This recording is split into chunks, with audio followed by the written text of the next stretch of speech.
What's up, everybody? This is Eric Wilson. I am doing the weekly video assignment for what's the favorite video of the week and the coolest video of the week and things that we learn. For me, the favorite video of the week definitely comes from the what is Mesh Wi-Fi and why should you absolutely get one. I will say that it's one of those things that's kind of near and dear to me, but at the same time, it's gotten away from what I am now versus who I used to be. I used to be a big tech guy. I used to be into networking. I used to be into gaming. I used to be into trying to get speeds done and stuff like that. And just see how fast I can go with the internet. I remember when T1 used to be the prime thing that everybody used to talk about. They used to have T1 systems at their home, in which case they were lying. Nobody had a T1 cable. That thing is huge. But nonetheless, my favorite video today is what is Mesh Wi-Fi and why? Well, that kind of goes directly into something that I learned. See, I didn't know until class that mesh and repeaters were totally different. However, what we didn't learn in class is how the mesh system works, whereas you can do quite a few things more and you get more speed. Plus, on top of that, you don't have the bouncing back time, the lower pings and things of that nature where you get slower times and less data.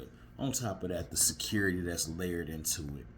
And I was really blown away with what these routers are actually capable of.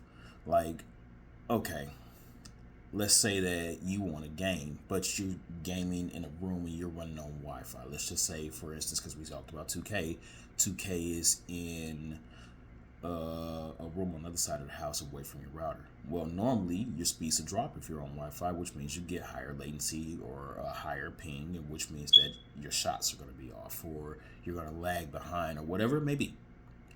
With a mesh router, that drops that down to zero capabilities because now it's bouncing signals between the routers, but at the same time you have multiple routers just kind of going between each other. And then on top of that, you can also add what's called a backhaul cable, which is just an Ethernet cable, which pushes your data going back to the internet back to the router for faster speeds. So you keep your download speeds due to lack of signals, but at the same time you get the same upload speed in order to just keep going.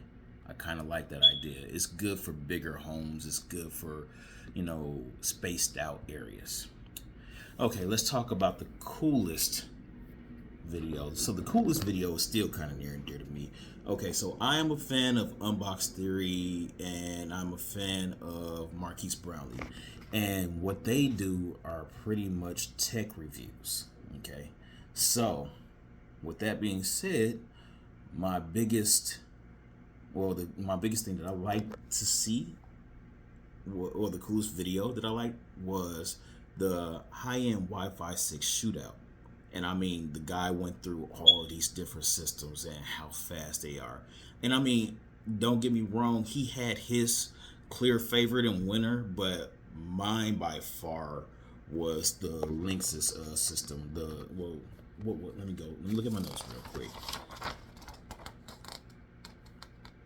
I'm sorry, the Asus Zen. The Asus Zen was dope for what it was capable of. It had a whole bunch of ports. It had speeds that's going up to 10 gigs, and it had a lot less blank areas as far as the mesh systems. That was kind of cool to see. And then on top of that, like, I went through and I looked at all of them. I'm like, yeah, I want to get one of these. Different thing is, right now I got a 3-bedroom apartment. Like, my Wi-Fi is not that bad here. Okay. And like I said, I like to hardwire stuff in anyway because you get higher speeds. But definitely the coolest thing I saw, and I'm definitely going to get me one due to what this guy did and said. But I mean, this video was like 2 years old, so I'm pretty sure they got something that's close. I think I'm going to still stay away from Wi-Fi 7 because I don't think that that's going to be a good thing.